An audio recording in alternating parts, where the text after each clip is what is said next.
लोकसभा में विपक्ष ने स्पीकर ओम बिरला के खिलाफ अविश्वास प्रस्ताव पेश किया है। कांग्रेस सांसद मोहम्मद जावेद ने प्रस्ताव को संसद के पटल पर रखा। विपक्ष ने स्पीकर पर सदन में बोलने नहीं देने और भेदभाव करने का आरोप लगाया। कांग्रेस ने कहा कि स्पीकर का व्यवहार निष्पक्ष नहीं है। कांग्रेस के आरोपों पर बीजेपी ने पलटवार किया। सांसद रविशंकर प्रसाद ने कहा कि विपक्ष चर्चा से भाग रहा है। हम विपक्ष को हराने के लिए पूरी तरह से तैयार हैं। कांग्रेस सांसद प्रियंका गांधी ने लोकसभा में मोदी सरकार पर जमकर हमला किया।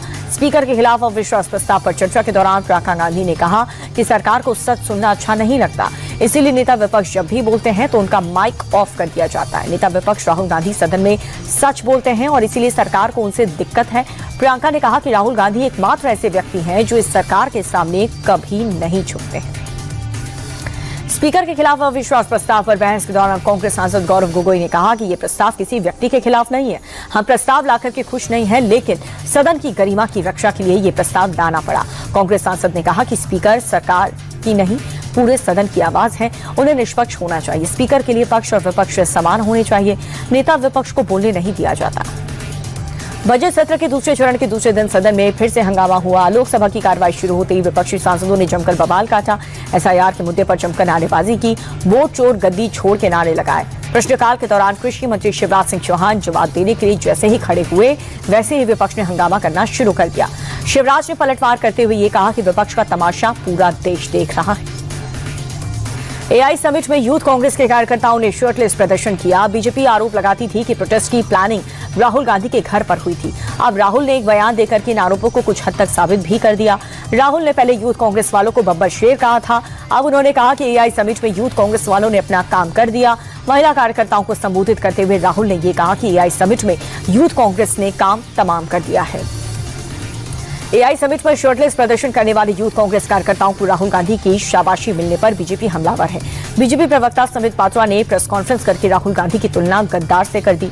संबित पात्रा ने कहा कि जब राहुल गांधी काम तमाम करने की बात कर रहे थे तब देश उनके चेहरे पर मीर जाफर की मुस्कान देख रहा था।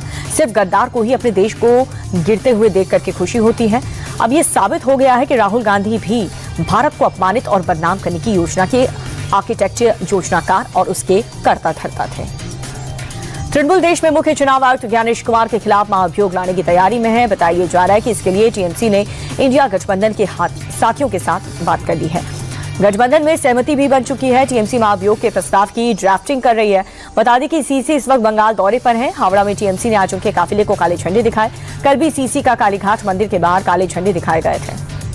मुख्य चुनाव आयुक्त ज्ञानेश कुमार ने पश्चिम बंगाल में विधानसभा चुनाव की तैयारियों की समीक्षा की। सीसी ने कहा कि बंगाल में स्वतंत्र, निष्पक्ष और शांतिपूर्ण चुनाव सुनिश्चित करना चुनाव आयोग की प्राथमिकता है। एसआईआर पर जारी विवाद को लेकर के मुख्य चुनाव आयुक्त ने कहा कि एसआईआर का मकसद ये सुनिश्चित करना है कि वोटर लिस्ट शुद्ध हो या फिर पात्र वोटर को सूची में अपना नाम मिल जाए।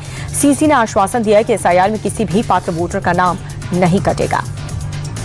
युद्ध के 11वें दिन भी ईरान पर अमेरिका और इजरायल के ताबड़तोड़ हमले जारी हैं। चारों तरफ से बमबारी हो रही है। तेहरान में इजरायल ने न्यूक्लियर लैब पर अटैक किया। करज में अमेरिका ने भीषण बमबारी की। यूएस फोर्स ने तेहरान में एक नए तरह के बम से अटैक किया। बमबारी के बाद आसमान में नीली रोशनी निकली। रात में दिन जैसा मंजर नजर आया। उधर इजरायल लेबनान में हिजबुल्लाह के ठिकानों पर भी लगातार हमले कर रहा है। युद्ध में ईरान भी पीछे हटने को तैयार नहीं है। इजरायल समेत खाड़ी देशों में अमेरिकी ठिकानों पर लगातार मिसाइलों से हमला कर रहा है। ईरानी फोर्स ने इजरायल पर क्लस्टर वॉरहेड मिसाइल से अटैक किया। रामल्ला इजरायली फोर्स के ठिकानों को भी निशाना बनाया गया। तेल अवीव में ईरान लगातार मिसाइलें दाग रहा है। कतर, कुवैत, बहरीन में अमेरिकी ठिकानों पर ईरान लगातार निशाना बना रहा है। बहरीन में उस होटल में भी ईरान ने अटैक कर दिया जिसमें अमेरिकी अधिकारी ठहरे हुए थे। जंग के बीच ईरान ने अमेरिका को चेतावनी दी है। आईआरजीसी की तरफ से कहा गया कि अब ईरान 1 टन से ज्यादा वॉरहेड वाली मिसाइलों का इस्तेमाल करेगा। ईरान ने कहा कि दुश्मनों को पूरी तरह से खत्म किया जाएगा। बता दें कि अब तक 1 टन से कम वॉरहेड की मिसाइलों ने इजरायल में काफी नुकसान किया। एक्सपर्ट का मानना यह है कि अगर ऐसा हुआ तो इजरायल में भारी नुकसान हो सकता है और तबाही का स्तर और भी ज्यादा बढ़ सकता है। ग्लोबल मार्केट में तेल की कीमतों में गिरावट देखने को मिल रही है। मंगलवार को एशिया में ब्रेंट क्रूड ऑयल की कीमतें 8.5% गिर गई, जिसके बाद प्रति बैरल की कीमत $92.50 पर आ गई। अमेरिकी तेल की कीमत $88.60 पर आ गई है।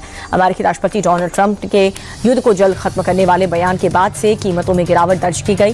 पिछले कई दिनों से कच्चे तेल की कीमत आसमान छू रही है। मिडिल ईस्ट में तनाव का असर तेल पर दिखाई दे रहा है। खाड़ी की जंग ने दुनिया भर में तेल संकट पैदा कर दिया और इसे लेकर के दुनिया की सबसे बड़ी तेल कंपनी अरामको ने बड़ा बयान दिया। रामको का कहना है कि अगर ये युद्ध ऐसे ही जारी रहा तो इससे कई देश तेल के लिए तरस जाएंगे। स्ट्रेट ऑफ हॉर्मुज़ के बंद रहने से बड़ा तेल संकट भी आ सकता है।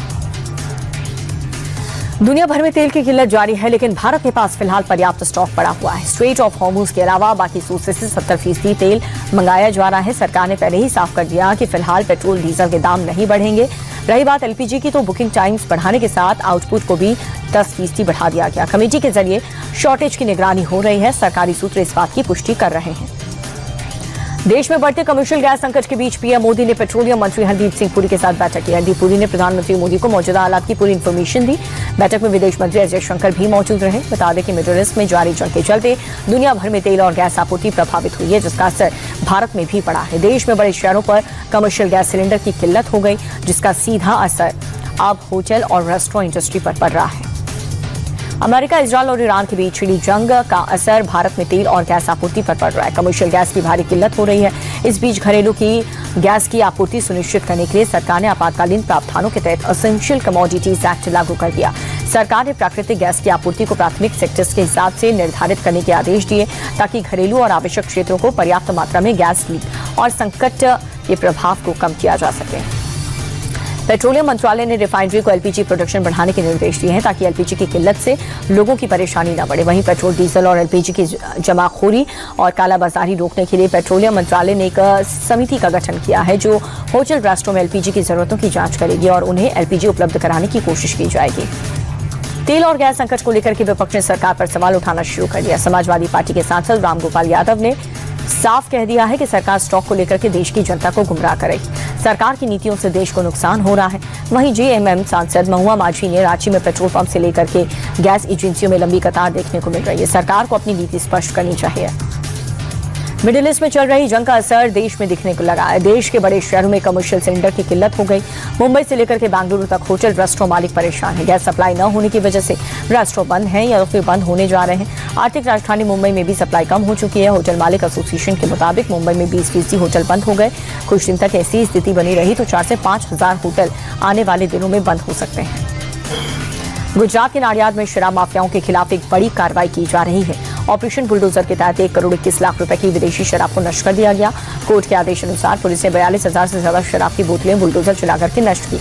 बता दें कि गुजरात एक ड्राई स्टेट है, यानी कि यहाँ पर शराब बंदी लागू है। बीते 4 साल में नाडियाद डिवीजन में प्रशासन ने 20 करोड़ से ज्यादा की शराब को नष्ट कर दिया है। सीएम योगी आदित्यनाथ की मां पर अभद्र टिप्पणी को लेकर के मौलाना सलीम की टेंशन बढ़ गई है। मौलाना सलीम के खिलाफ यूपी के 83 थानों में एफआईआर दर्ज हुई। पूरे यूपी में मौलाना के बयान के खिलाफ आक्रोश है। लखनऊ, अलीगढ़, बलरामपुर समेत कई शहरों में प्रदर्शन किया गया। आरोपी मौलाना की जल्द से जल्द गिरफ्तारी की मांग की जा रही है। हिंदू संगठन की ओर से कल पुतला दहन भी किया गया था। दिल्ली के तरुण मर्डर केस पर ओवैसी की पार्टी का शर्मनाक बयान सामने आया। दिल्ली एआईएमआईएम के अध्यक्ष शोएब जमाई ने कहा कि सेल्फ डिफेंस में तरुण का मर्डर हो गया है। शोएब जमाई ने कहा कि मुस्लिम महिलाओं के साथ छेड़छाड़ हुई। तरुण जिम से लड़कों को साथ लेकर मारपीट करने पहुंचा था और इसी दौरान खुद को बचाव में तरुण की दुर्भाग्यपूर्ण हत्या हो गई। बता दें कि उत्तम नगर में होली के रात तरुण की हत्या कर दी गई। मुस्लिम पक्ष के 18 से 20 लोगों ने लाठी, डंडे, ईंट, सरिया से उसे बेरहमी से पीटा था। आउटर नॉर्थ दिल्ली में देर रात पुलिस और बदमाशों के बीच मुठभेड़ हो गई। एनकाउंटर के पुलिस ने बवाना हत्याकांड के 2 आरोपी मोहम्मद इरफान और श्रेय पांडे को धर दबोचा। मुठभेड़ में दोनों आरोपियों के पैर में गोली लगी। घायल अवस्था में दोनों को अस्पताल में भर्ती करवा दिया गया। आरोपियों ने पुलिस पर गोलीबारी करके भागने की कोशिश की थी। जवाब में पुलिस ने फायरिंग की, जिसमें बदमाशों के पैर में गोली लगी। दोनों तरफ से करीब 11 से 12 राउंड गोलियां चली। शेयर बाजार तेजी के साथ बंद हुआ। सेंसेक्स 640 अंक चढ़ करके 78,205 के स्तर पर बंद हुआ। निफ्टी में भी करीब 233 अंकों की तेजी दर्ज की गई है, जिसके बाद निफ्टी 24,262 पर बंद हुआ। बाजार में बैंकिंग, ऑटो, एफएमसीजी के शेयर्स में सबसे ज्यादा बढ़त दर्ज की गई। भारतीय बाजार के साथ एशियाई बाजार में तेजी रही। शेयर मार्केट पर मिडिल ईस्ट में चल रहे युद्ध के कारण उतार चढ़ाव रहा। शेयर बाजार में आई तेजी से कई शेयर को फायदा हुआ तो वहीं कुछ को नुकसान हुआ। निफ्टी 50 में श्रीराम फाइनेंस, एका मोटर्स और टाटा मोटर्स पैसेंजर्स व्हीकल्स आज के टॉप गेनर्स रहे। दूसरी ओर बढ़त के बाद भी कई शेयर्स में गिरावट रही। इन्फोसिस, इटर्नल और रिलायंस इंडस्ट्रीज आज के टॉप लूजर्स में शामिल रहे। अमेरिकी डॉलर के मुकाबले रुपया अपने निचले स्तर से थोड़ा सा उभरा है। डॉलर के मुकाबले रुपए में आज 36 पैसे की बढ़त रही, जिसके बाद एक अमेरिकी डॉलर की कीमत 91 रुपये 85 पैसे हो चुकी है। इंटरनेशनल मार्केट में कच्चे तेल की कीमतों में आई गिरावट के कारण रुपया मजबूत हुआ। विदेशी मुद्रा व्यापारियों का कहना यह है कि इसमें घरेलू शेयर बाजार में उछाल का भी असर रहा। सोने चांदी के दाम में आज तेजी दर्ज की गई है। सोने और चांदी की दोनों में काफी बढ़त हुई। 24 कैरेट सोने का दाम 1,616 रुपए की तेजी रही, जिसके बाद 10 ग्राम का भाव 1,61,915 रुपए हो चुका है। वहीं चांदी के दाम में भी 7,866 रुपए की बढ़त रही। तेजी के बाद 1 किलो चांदी की कीमत 2,75,026 रुपए हो गई। दुनिया में चले तनाव के बीच सोने चांदी के दाम में उतार चढ़ाव जारी रहा। फरवरी महीने में गोल्ड ETF में निवेशकों की रुचि कम हुई है। AMFI के आंकड़ों के मुताबिक फरवरी में गोल्ड ETF में निवेश 5,255 करोड़ रुपए पर आ गया, जो जनवरी के मुकाबले काफी कम है। दरअसल जनवरी में गोल्ड ETF में 24,040 करोड़ रुपए का रिकॉर्ड इन्वेस्टमेंट हुआ था। एक्सपर्ट्स का मानना यह है कि जनवरी में रिकॉर्ड इन्वेस्टमेंट से लोगों ने ब्रेक लिया है, जो कि सामान्य प्रक्रिया है।